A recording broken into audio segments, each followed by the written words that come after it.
Ladies and gentlemen, good evening and welcome to Gashi Skyman TV, the Tallest Man Black Africa. I don't know where you are if it is raining, because in Kiambu it has been raining since yesterday in many parts of Kiambu County na some parts of Nairobi. Mvua imekuwa tele. In this video, ladies and gentlemen, I want to shock you with how Raila Odinga is being supported to vie for the chairmanship of African Union chairperson by the Western nations.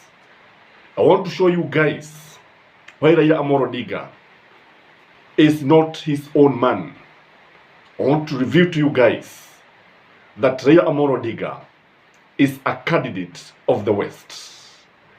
Why is this the case, ladies and gentlemen? How are the superpowers, how are the Western nations involved in this? All this revolves around the 2027 January elections. You agree with me, ladies and gentlemen, that without Baba on the ballot, it will be a free day for William Samoei Ruto. You agree with me that without Raila Odinga on the ballot box, William Samoei Ruto has already made the elections less competitive.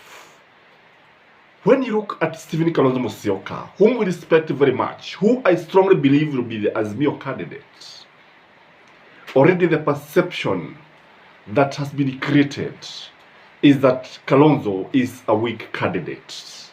So already, Kenyans have swallowed the hook, the bait, the sinker, and everything. The line, hakuna kitu ambacho wamebakisha. They have been trapped by the Western nations. So the Western nation has created that perception that since Kalonzo is a weak candidate, William Samoei Ruto is going to win the elections. Even when the elections will be rigged, and Baba is not in the ballot, then people will easily accept that after all, Kalonzo was a weak candidate. And why would Americans? Because what I know is that Ruto was and has always been a candidate. Ni mtu wa mataifa ya magharibi, Uingereza, Ujapani, all these superpowers. All those mighty countries like America, they prefer Raila Odinga to any, no, sorry for that, I beg your pardon, they prefer William Samoei Ruto to be the president of the Republic of Kenya. The second thing, in my view, why these superpowers are supporting Raila Odinga to vie for the chairmanship of the African Union is because Raila is a revolutionist. Ni mwana mapinduzi. I don't know why people take this revolution as something that is negative. It is, revolution means sudden change. And I want to give you an example of the agrarian revolution, the industrial revolution that happened, I think, more than 10,000 years ago. Remember how we changed from wakati wa Stone Age to modern tools. It was an industrial revolution. Remember how man changed from a hunter to a gatherer to an agriculturist. That was a revolution. So Raila Odinga is a revolutionist. A revolutionist is somebody who is likely to disturb the status quo, economically, politically, and socially. And this is something that the West will not be comfortable with. Remember, they are the one who even brought religion in Africa. And when you look at Ida the other day, when she told Kenyans that we need to regulate the churches, many people did not know that Ida actually follows the philosophy of Raila Odinga. The other thing, in my view, is that if Raila was to become the president of Kenya, he would have a lot of influence. He is likely to have a lot of influence in Africa. He would influence other African heads of state. I like William Samoei Ruto, by the virtue of his age, by the virtue of his experience in statecraft. Tofauti kabisa na Raila Amolo Odinga. Unajua Raila Amolo Odinga has a name in him, the Jaramogi's family. The fact that he is associated with Pan-Africanism can only mean that he can easily influence the heads of state. Na ukiangalia utaona kwamba hata William Samoei Ruto amekuwa akijaribu to influence the African head of state. Kumbuka vile ambavyo alikuwa anasema kwamba kuna haja ya watu kwenda kule kusikiliza rais mmoja, sijui 52 heads of state wanakogamana kule Ufaransa kusikiliza mtu mmoja, wanakogamana kwenda Uingereza kusikiliza mtu mmoja. This is something that is associated with William Samoei Ruto. But when you look at the people, even after Ruto kusema hivi bado wanaenda pale. But Raila Amolo Odinga is a man of actions, is a man of his own words, is a man who lives according to what he say. So kwa hivyo kile ambacho kinaweza kutokea hapa, anaweza kuwa na ushawishi mkubwa sana, and he can change even the way African politics is played. The other reason, in my view, America, Britain, and whatnot, these Western nations are always after their own interest, and they benefit a lot. Remember, they have invested a lot. There are so many American companies in Kenya. There are so many American companies in Africa. There are so many American companies all over Africa, with Baba there. And you know, kitu kimoja ni kwamba Raila actually is a pro-East.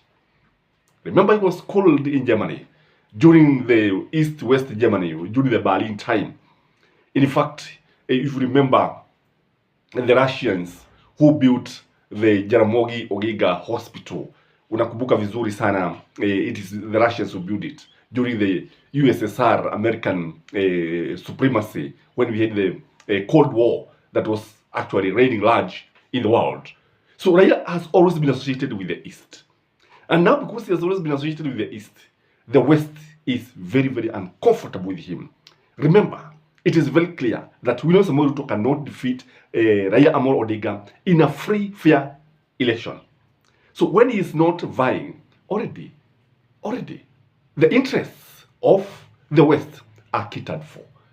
The other thing, in my view, is because of Israeli-Palestinian war that is raging, that is going on. If you ask me, Raila seems to sympathize with the Palestinians. Raila does not support this idea of Israel's butchering the Palestinians.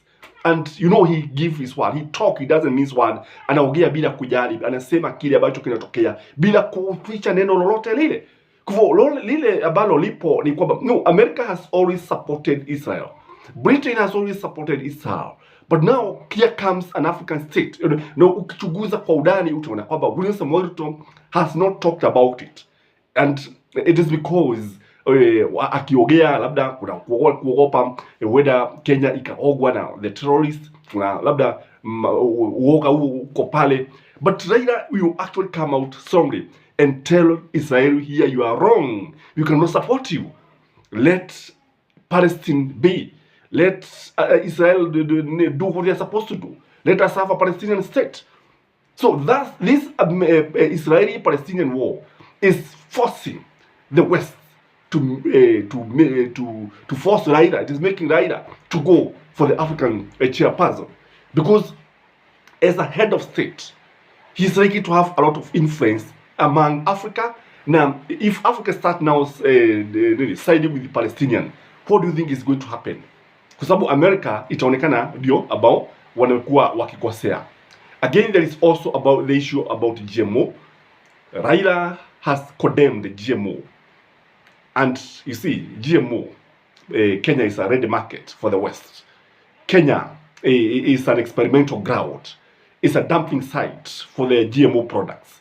If you look at William Samoei Ruto, William Samoei Ruto has already pronounced himself, amejitokeza na anaanza kuuga mkono hii kazi ya mifumo jini, the GMO. Amekuja kuuga mkono na anasema according to him, binadamu hawezi akamea matiti kwa kula GMO food. But Raila is against GMO. So when Raila is against GMO, he is against the interest of the West. Again, there is also the issue of LGBTQ. Have you heard William Samoei Ruto condemning LGBTQ? I don't know. Where is his stand? What is his stand? But because what I know, Raila cannot stomach LGBTQ. That debate cannot be allowed. That debate, unajua vizuri sana ukichunguza utakubaliana nami ya kwamba hata Museveni wakati ambapo alitokeza bunge likapitisha sheria unaona vile ambavyo sasa uhusiano wa Uganda na mataifa ya kimagharibi hususan taifa la Marekani, utaona kwamba ule uhusiano si mzuri sana, and I think Uganda was knocked out of their AGOA, those countries that were benefiting from their AGOA. Kwa hivyo I strongly believe that it will be better maintain the status quo whereby William Samoei Ruto does not seem to condemn LGBTQ. So when you look at it, Raila is a candidate of Americans. Raila is a candidate of the British. Raila, where are you? Because if Raila, I strongly believe, if Raila was to vie for the presidency, I can bet with my figures that he would win the elections with a landslide. I don't know what you think. Do you think William Samoei Ruto can defeat Raila Amolo Odinga? Do you think? What about Kalonzo Musyoka and William Samoei Ruto? Kalonzo can win, but already the perception has been created that he's a weak candidate. And that way, you know, your guess is as good as mine. Please like this video, guys. Comment, share, and even watch the ads. That's the only way you can support this channel. Have a blessed day.